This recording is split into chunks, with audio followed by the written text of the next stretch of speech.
This is the $100 billion Button, a series on the science of money and well-being. It is produced by Sycamore, an app to learn and practice well-being. Visit us at trysycamore.com.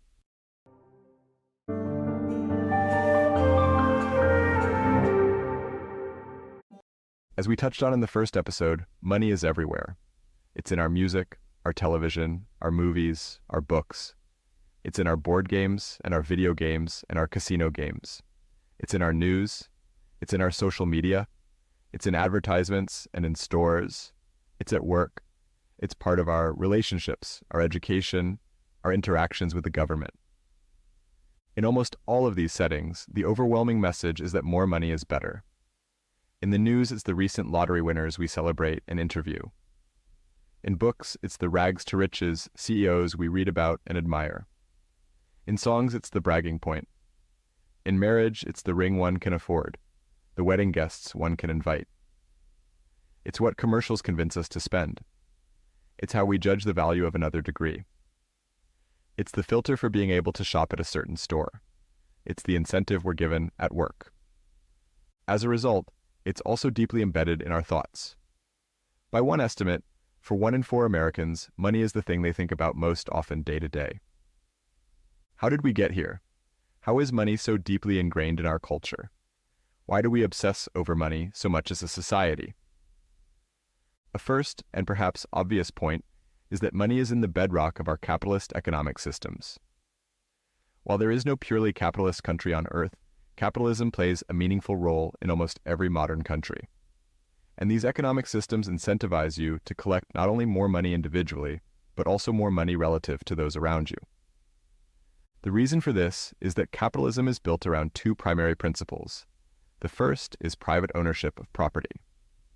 This means that what's yours is yours. The results of your labor fully accrue to you and cannot be taken from you by others, including governments. This also implies that you are fully on your own to provide for yourself. In the purest form of capitalism, there is no guaranteed safety net, since that requires a government to tax and redistribute money.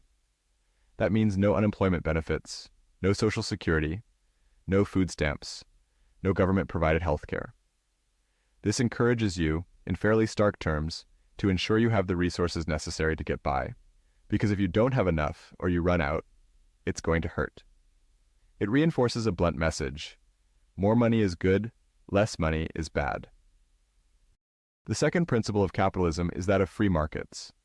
In other words, this means trusting unrestrained market competition to deliver good outcomes. This economic competition pits companies against each other, as each is trying to outsell others. It also pits workers against each other, as each is competing for scarce jobs. While having a job and making a profit are good, that's not enough. In the long run, you need to do better than others to ensure that you stand on stable financial ground, because if not, your competitors may eventually pull ahead, driving you out of business or out of a job. This reinforces the message that it's not only more money that's good, but more money relative to others. A result of capitalism is that there is a wide distribution of financial outcomes. In other words, there are very rich rich and very poor poor. With this system, clearly defined social classes tend to emerge, and the financial gap between them is large, if not enormous. In fact, in the past decade, the richest 1% globally captured half of all new wealth. In the United States in 2022, CEOs were paid 344 times as much as their average employee. In this system, you want to be near the top, because those at the top do disproportionately well when it comes to making money. Money also plays such an outsized role in our lives because, at the end of the day, it is one of the only standard metrics that we have to keep track of in our lives. Consider how hard it is to quantify the most important aspects in our lives. We cannot quantify the quality of our romantic relationships or friendships. We cannot easily quantify our health or lack thereof. We cannot easily quantify our education or knowledge. We cannot quantify our morality. We cannot quantify our community belonging or civic engagement. We cannot quantify the quality of our children's upbringing. We cannot quantify the quality of our aging parents' lives. And despite researchers' best efforts, we cannot readily quantify our well-being, our happiness, and our life satisfaction. Now consider how little subjectivity is at play with money. It's simple to count. Everyone agrees what it's worth, and you either have a given amount or you don't. You can easily count how much you make, how much you owe, how much you have in your bank account and in investments, how much you spent on something, how much something costs. It's an easy benchmark and way to keep score. We rely on money as our primary metric at much larger societal levels too. We track how much companies make in terms of profits, not the benefit or harm of their products, or the well-being of their employees. We measure how much countries produce in terms of GDP, not the products that are produced by their economy or the well-being of their citizens. When so many things are measured in terms of money, and so few other important parts of our lives can be easily quantified and tracked across time, it is no wonder that it starts to play an outsized role in our minds and in our lives. Related, money fits right in with our human tendency to make social comparisons. And by tendency, I should say, obsession. We are deeply social creatures, and part of how we evolved is to keep close tabs on other humans, everyone from friends and family to potential rivals. As a result, we are constantly looking around and comparing ourselves to those around us.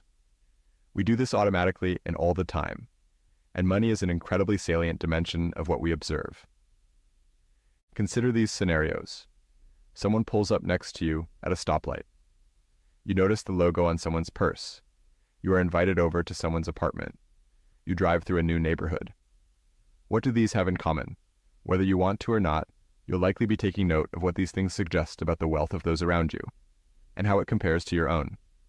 Moreover, if the comparison is favorable for you, which is to say that you believe you are better off financially, you will tend to feel better about yourself. In contrast, unfavorable comparisons will make you feel worse. There's research to suggest just how powerful comparisons are. One famous study looked at the emotional reactions of bronze and silver medalists at the 1992 Olympics, which revealed that bronze medalists were happier than silver medalists. Researchers attribute this bizarre finding to a comparison effect. For silver medalists, the salient comparison is the gold medal they almost won, which makes them feel bad. For bronze medalists, however, the salient comparison is having not won a medal at all. In life, we are constantly switching between such favorable and unfavorable comparisons. Unfortunately, our brains are quicker to notice and stronger to react to the unfavorable ones. In this case, to the people who appear to have more money than us. This game of social comparisons can be really pernicious, because it is always possible to find people with more than you. That influencer on Instagram. That guy from high school you barely even knew who started a company. The person who races by in a Lamborghini on the highway. As we discussed, even if you press your $100 billion button, you will still have more than a dozen people ahead of you, not to mention the ones with just a bit less, breathing down your neck. The power of these comparisons is striking, to the point where it can be almost nonsensical. A 1998 study surveyed students at Harvard University and gave them the choice between a hypothetical universe where they earn $100,000, while everyone else on average earns $200,000, and a hypothetical universe where they only earn $50,000, but everyone else on average earns $25,000. The result? Half of respondents preferred the universe where they make half as much money but are relatively better off than those around them. This is the sheer power of comparisons. As the philosopher John Stuart Mill once said, "Men do not desire to be rich, but richer than other men." There are some ironies at play when it comes to social comparisons. The first is that we almost never make appropriate comparisons. This is especially true since many of the people we compare ourselves against are not actually present in our lives. Rather, it is often the people we see in a magazine, or on television, or on social media. And those people we see in the media are highly distorted reference points from which to judge our own financial standing, yet because we see them so readily, we think it's way more common than it actually is. One study looked at how the amount of television you watch impacts how you perceive what is a typical amount of wealth, and found that the more television you watch, the greater you estimate others' wealth to be. The result of this is to feel worse about your own standing, unaware that you're making a false comparison.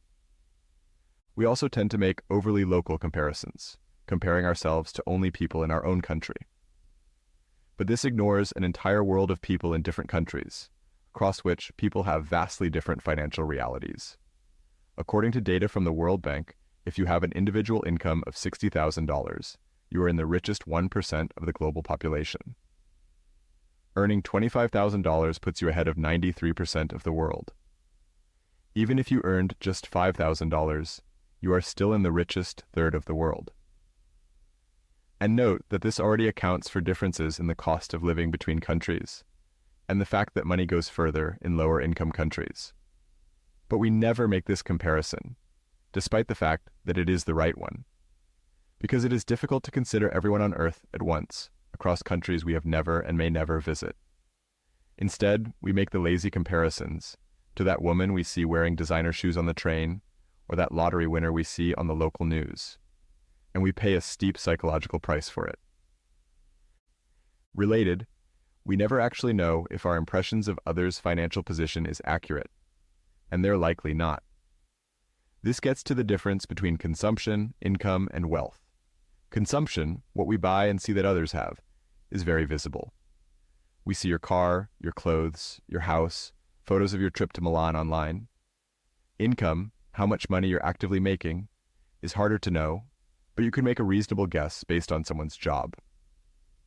Wealth, how much you have saved in bank accounts, investments, and other assets, is almost impossible to infer, yet it is the true measure of how much money someone has. These three concepts are interrelated, but it is important to realize that they do not necessarily correlate with each other. You may have high consumption, but very little income. In other words, you're saving almost nothing, or even going into debt.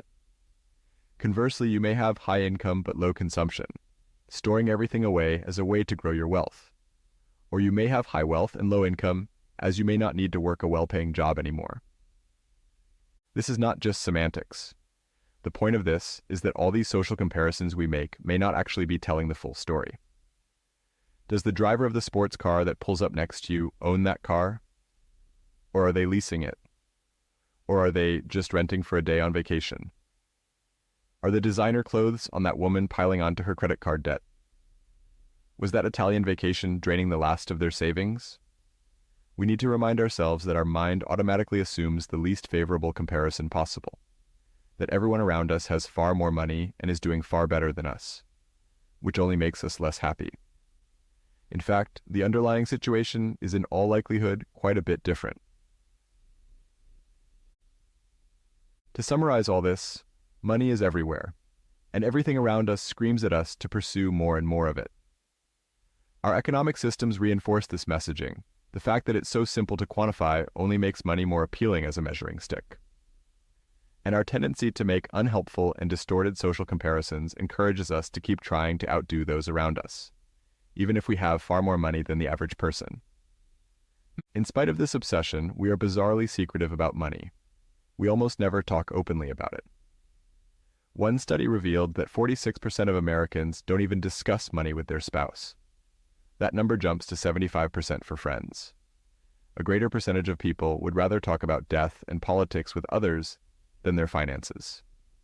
And more than a quarter of Americans would rather wait in line at the DMV, sit on jury duty, or miss a flight than tell a stranger how much money they have. This mystique probably isn't helpful. Having more candid conversations around money can make clearer what money does and does not do for us, which is part of the point of this series. On that note, our next episode will take a look at what money actually is and isn't. Stay tuned.